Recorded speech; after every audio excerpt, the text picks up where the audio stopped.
Bəli, yenə bir müəllimdən stat gətirdim. Zahid müəllim deyirdi ki, tarixi kim yazıb?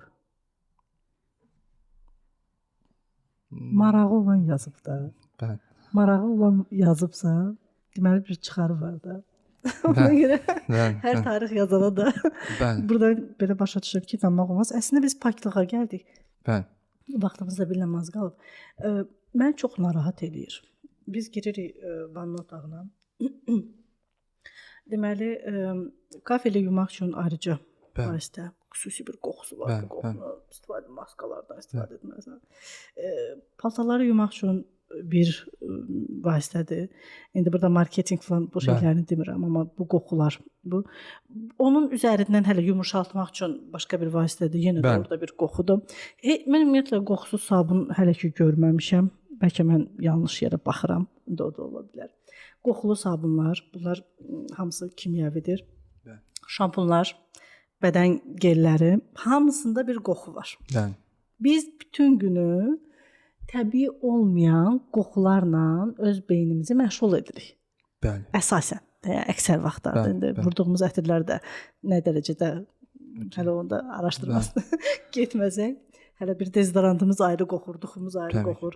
Nəysə, hər şeydə də bir qoxu axtarırıq. Bu insanın beyninin quruluşunu, naturanı pozur. Mütləq ki pozur.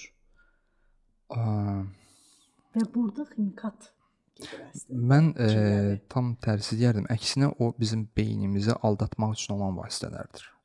Onda pozmur, aldadır. Aldadır. Yatışdırır. Yox, imitasiya edir, aldadır.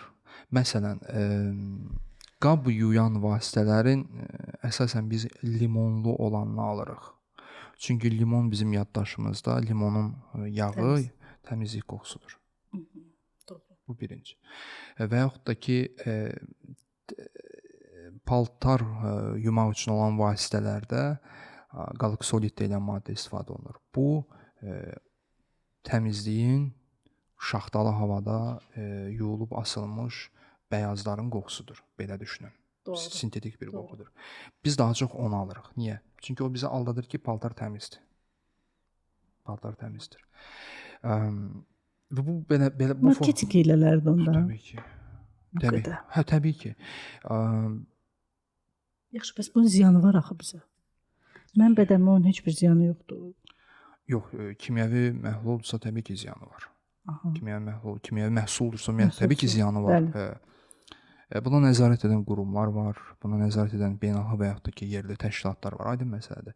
Amma hər şeyin aşırısı bir yerdə. Biz bundan arına bilmirik də. Yəni siz tutaq ki, diksiyarlı sabunla, ağacı qatıranı, qoxusu gələn sabunla, köhnə sabunlarla paltarınızı bugün yusaz, siz o xoşbəxt olmayacaqsınız axı. Və yaxud da ki, qablarınızı mətbəxdə limon qoxusu olmayan bir yuyucu vasitə ilə yusaz, arxayın olmayacaqsınız. Təmizləndi yoxsa təmizləmir. Yağ getmir, qalıb orada. Qalsın da. Məsələ budur. Yəni, siz onları aradan qaldıra bilərsiniz. Çox sadə yollar var. Yəni, hər şeyin həlli var. Kimyəvi olmayan vasitələrlə. Yəni, istifadə edə bilərsiniz. Tamam. Amma o məmnuniyyəti yaşamayacaqsınız. Hətta təbii ətirlərdən belə bəzən deyirlər ki, təbii ətir. Mən qarşıma çıxır ya TikTokda ya Instagramda kimsə ətir satır, deyir bizdəkilər sintetik deyil, naturaldır. Mümkün deyil. Mümkün deyil. Natural ətirlər. Var ümumiyyətlə natural ətir? Var, bu natural ətir istehsal. Natural ətir yağdır yoxsa? Hə, nələrinsə yağlarının. Amma həyatda olan natural maddələrin özü kimyəvi birləşmə deyilmi? Və hətta bəzi təbii maddələr var ki, parfümeriyada istifadə edilən, tutaq ki, bergamotun yağı. Siz onu tam anlamı ilə istifadə edə bilməlisiniz. O mütləq orada parçalanmalıdır, kanserogen maddələr oradan çıxmalıdır. Hər şey belədir. Sadəcə olaraq təbii olanlar bayaq dediyimizə qayıdırıq. Təbii olanlar sizin ekosistemə aiddir. Sizin bədəniniz 100 illərdir, 1000 illərdir deyək ki, 7 nəsil, 5 nəsil. Siz buna alışmısınız. Sizə bu xoşdur. Necə ki, mən bunu da qeyd etmişdim.